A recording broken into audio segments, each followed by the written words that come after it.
Excellencies, Ministers, Ambassadors, distinguished participants, ladies and gentlemen.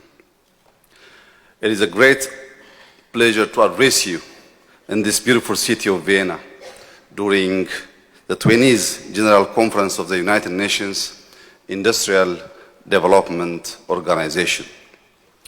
History has shown us that industrialization can lift hundreds of millions of people out of poverty. The manufacturing sector, in particular, has emerged as a driver of prosperity, providing employment and fostering innovation in both developed and developing countries. Over the past 2 decades, the world of industry has been in a constant state of change due to digital transformation, an evolving geopolitical landscape, and the need for a green industrialization because of climate change. Industrial policies are the most viable strategies for accelerating Africa's economic growth. Our convening here today offers an opportunity to visit our shared commitment to promote inclusive and sustainable industrial development. Excellencies, ladies and gentlemen, Africa is endowed with abundant natural resources, including critical minerals and a dynamic youth population, which are essential for industrial productivity and transformation of the economy. Yet poverty remains to be among the most serious challenges, which entails placing Africa at the center of the global industrialization agenda. In Ethiopia, since 2018, we have embarked upon reforms rooted in a deep understanding of our potentials, challenges, and opportunities to expand our economy and accelerate poverty reduction. Our vision is to fully unlock Ethiopia's untapped potential in various sectors and to drive this growth through able institutions and highly skilled labor. Our pathway to prosperity follows a multi-sector growth approach to enable equitable development. Manufacturing remains a priority, particularly because of its close linkage with other sectors, such as mining, but also because it holds its own immense potential for scale, learning by doing, and acquisition of technological know-how. We are an entrepreneurial state that recognizes the private sector as the engine of growth and aim to harness our demographic dividend for productivity. Excellencies, allow me to share with you briefly the ingredients that comprise our reforms. First, we've been making deliberate policy shifts aimed at boosting productivity in all sectors and creating a conducive investment and business environment. Our homegrown economic reform agenda introduced macro-financial, structural, and sector reforms aimed at liberalizing key economic sectors such as telecom and banking, fostering private sector investment, enhancing external competitiveness and productive capabilities. The establishment of Ethiopia's Sovereign Wealth Fund has helped reorient public enterprises to a commercial focus and enabled a strong partnership with the private sector. We have strengthened our adaptive industrial policy making by establishing a free economic zone in order to be more agile in the face of a changing world. Second, we've been investing extensively in multi-sector growth sources under our homegrown economic reform pillars of agriculture, industry, tourism, ICT, and mining. These investments have translated into noteworthy achievements, including increased agricultural productivity, the emergence of a growing mining sector, robust momentum in the digital economy, and notable flagship destination initiatives in the tourism sector. The intensified production of strategic commodities like wheat, coffee, and avocado, alongside promising measures for substituting edible oil and rice production, are pivotal elements in Ethiopia's pursuit of food self-sufficiency.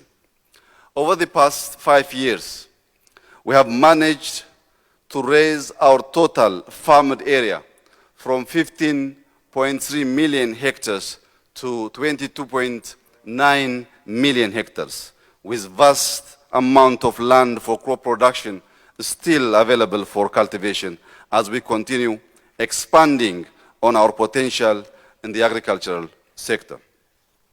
The digital economy is making substantial progress driven by the implementation of foundational elements such as a digital ID and payment systems and the establishment of the Ethiopian Artificial Intelligence Institute that focuses on research and development of solutions in our priority sectors.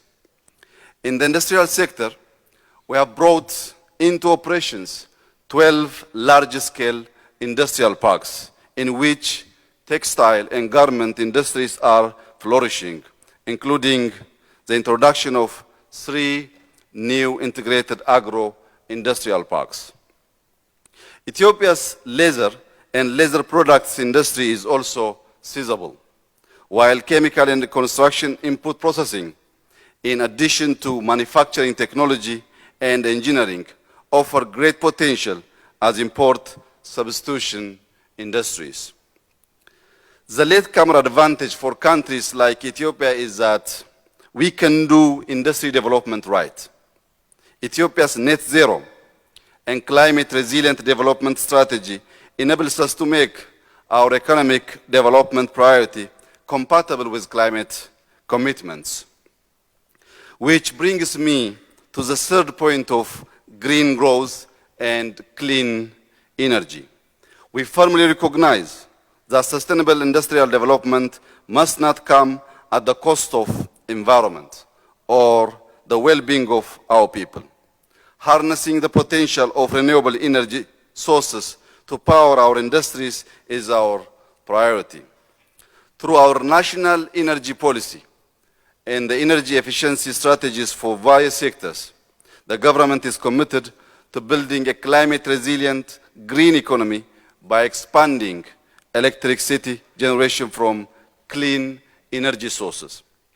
Ethiopia already generates 98% of its energy from clean sources. The Grand Ethiopian Renaissance Dam is Africa's largest hydropower plant, and Koisha is the third largest. We are expanding our wind, solar, and geothermal sources, and currently harnessing green hydrogen to support industrial growth. Nationally, Ethiopia has more than 60,000 megawatt potential from our diversified and abundant renewable energy resources. But reaching this capacity requires significant investments. On green growth, Ethiopia remains a leader on the continent in the practical approach to climate change mitigation and adaptation. Since 2019, we have been diligently planting trees to address our dual goal of food security and climate change mitigation. 32.5 billion seedlings have been planted in 5 years through the mobilization of more than 25 million citizens throughout the country annually. Lastly, I would like to emphasize that social development is a key foundation for our development goals. We have invested in education and skills development of our youth, equipping them with the capabilities needed in various industries and innovative economic sectors. Our approach is to be inclusive and equitable, benefiting all segments of our society, especially the marginalized and the vulnerable. Excellencies, ladies and gentlemen, Ethiopia is a resourceful, resilient, and productive nation on a path to unlocking many of its potentials for inclusive and sustainable growth. Our multiple reforms have allowed us to double our GDP and our per capita income in 5 years. But one of the basic tools for sustainable economic growth and industrialization is the attraction of foreign direct investment. We've been hard at work creating a favorable investment and business environment to attract FDI. Yet further support is needed in matching the right investments to the right sectors. Similarly, skills and technology transfer are a center of Ethiopia's industrial development policy and practice. The jobs creation agenda is important to us, and it must be a joint agenda with countries in Europe and North America, which are main destinations for migrants. We have an abundant youth population that has increasingly become technologically savvy and skilled. We want to retain this talent in our country and on the continent.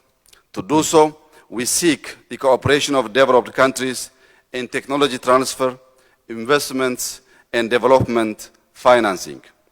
In conclusion, I would like to reiterate that we firmly believe that by pursuing inclusive and sustainable industrialization and diversifying our economy, we can create prosperity, reduce inequality, and contribute to a better future for our people and the world. I thank you.